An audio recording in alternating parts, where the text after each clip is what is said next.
Hatchet piece, 101 Things I Hate. I wake up on the wrong side of the bed and smoke my last 3 cigarettes. I know it's going to be a bad day. My hair hurts. That cloying voice of the FM disc jockey, one, has already gotten on my nerves subconsciously. I smash down the alarm button and realize the very air I breathe is not good enough. I've had it with being nice, understanding, fair, and hopeful. I feel like being negative all day. The chip on my shoulder could sink the QE too. I've got an attitude problem and nobody better get in my way. Before showering, I kick the furniture. I'm in a bad mood and the whole stupid little world is gonna pay. I'm not even gonna make the bed. The one rotten, suffocating set of polyester sheets, 2, I still own is thrown in the garbage.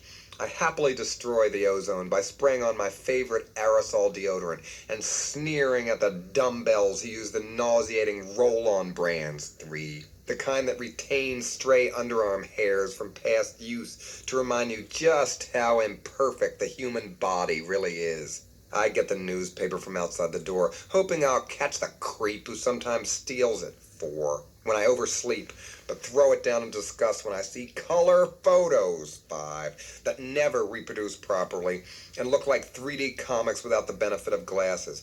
Then the goddamn light bulb, 6, burns out. Does General Electric think I'm made of money? I gotta get out of here. I think I'll just drive around town yelling insults at pedestrians.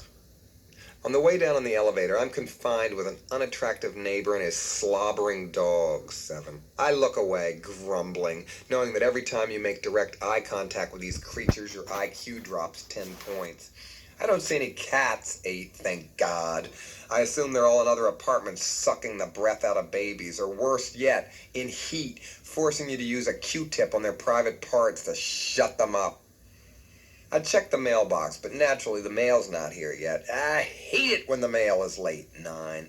Lazy bastard mail carriers are probably reading my postcards and leafing through my magazines at this very minute. At least it's not one of those stupid holidays, 10, like Washington's birthday or Columbus Day, that bring any work you might have scheduled to a screeching halt. Outside, it's hot and muggy. I buy a carton of cigarettes, ever bitter that I'm taxed so highly, 11, on the one purchase that actually brings me happiness. They ought to tax yogurt, 12. That's what causes cancer. A neighbor who always seems too familiar for her own good passes me and makes the mistake of saying, "Good morning." "Shut up," I snap, making a mental note of her hideous tube top, 13, and ridiculous Farrah Fawcett hairdo, 14, so popular with fashion violators. And then I see it, a goddamn ticket on my car, even though the meter, 15, has only been in effect 10 minutes. I have to take my rage out on someone. I run towards this fashion scofflaw as she gets into the most offensive vehicle known to man, la car, 16, and yank her door open as she frantically tries to lock it. "Not so fast, miss," I bark. "There's a certain matter of this ticket you'll have to take care of. $16 for gross and willful fashion violations." She gives me the finger and peels out, turning up the radio so I hear the voice of the worst dressed man in music, Stevie Wonder, 17, braying in my ears. Glaring at anyone who dares look at me, I get into my own car, an American sedan, and purposely ignore those ridiculous seatbelts, 18, that makes you look so stupid, so overprepared, so paranoid. Who wants to be trapped in an overturned car about ready to explode, fumbling for the buckle? Oh, Christ, I need gas. What else can go wrong? I pull into a gas station, and wouldn't you know it, they only have self-service, 19 pumps. I don't want to know how to fill her up, thank you. Humiliated at having to perform this unavoidable task, I see another motorist who has tried to disguise his bald head by stretching his one remaining strand of hair over his skull in a misguided camouflage attempt, 20. "Ha! Does he think he fools anybody? Have a nice day, Baldy!" I shout as I sign the credit card slip and hop into my car. Pulling out, I swerve to miss a slightly overweight jogger, 21. "It's not working," I scream at the sweaty hog. I make the mistake of flicking on the radio, but all I get are those awful talk shows, 22, that feature lonely, militant, stupid listeners calling up professionally obnoxious hosts to vent their idiotic opinions. Don't they have friends to bother with their inconsequential views? I pull up at a red light and I'm pissed you can't go left on red, 23. There isn't anybody coming, is there? I do it anyway and just miss a grown man on a bicycle, 24, who deserves to get hit for holding up traffic. And then I see it. Something I loathe more than anything. A walkathon, 25. Block after block of dreary dingbats in unattractive athletic outfits, patting themselves on the back for supporting a good cause and blocking my right of way. Hey, stupid, I yell to a yuppie with a Walkman, 26. Time is money. You owe me $20 for holding me up. Naturally, he doesn't hear me, lost in some awful music, probably that ugly midget Prince, 27.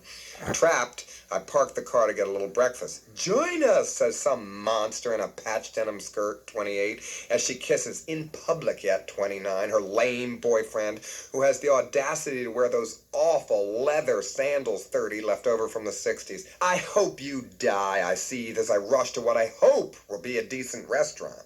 But oh no, it's been gentrified, 31, and the first thing I see on somebody's plate is an apple, 32. Now, I have never eaten an apple. I did take a bite of one once, I'll admit, but I spat it out faster than a snitch turning state's evidence. Do I look like a horse? Don't they have donuts or any normal food here, for God's sake? And then it happens. A waiter, I can't help but notice, who is featuring the most offensive shoe known to man, the clog, 33, approaches and makes the mistake of actually sitting down at my table and chirping, "Hi, my name is Bill. Can I help you?" 34. Momentarily stunned, I fantasize pulling out a Denver boot and snapping his ankle to the table leg. "Get up," I scream, "and what makes you think I want to know your name?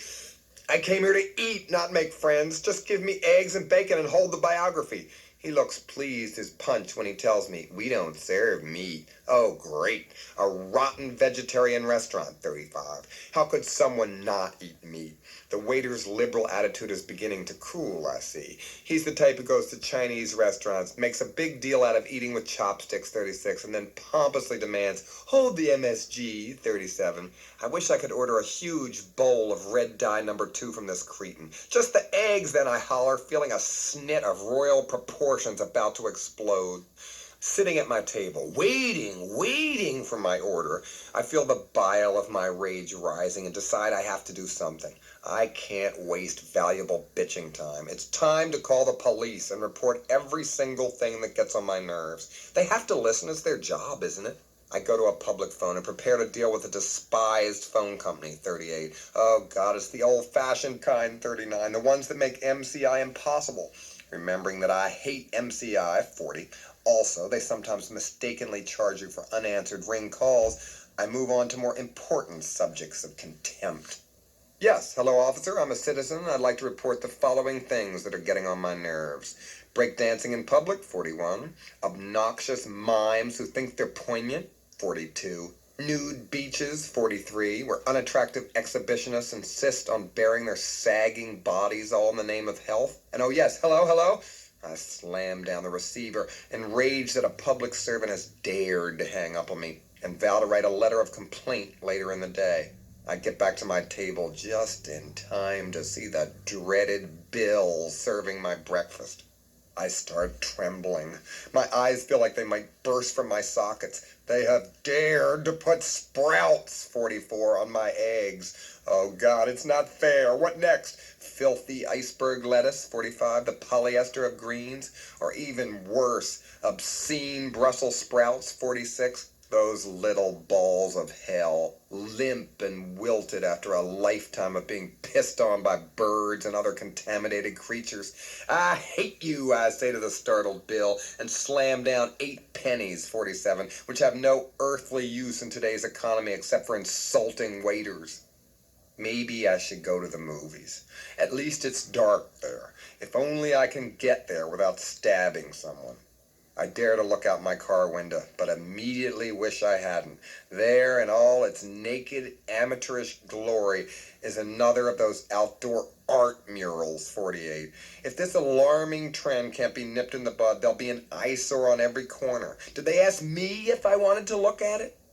How about the poor neighbors who can hardly ignore the public doodling of these no talents every time they step out of their houses?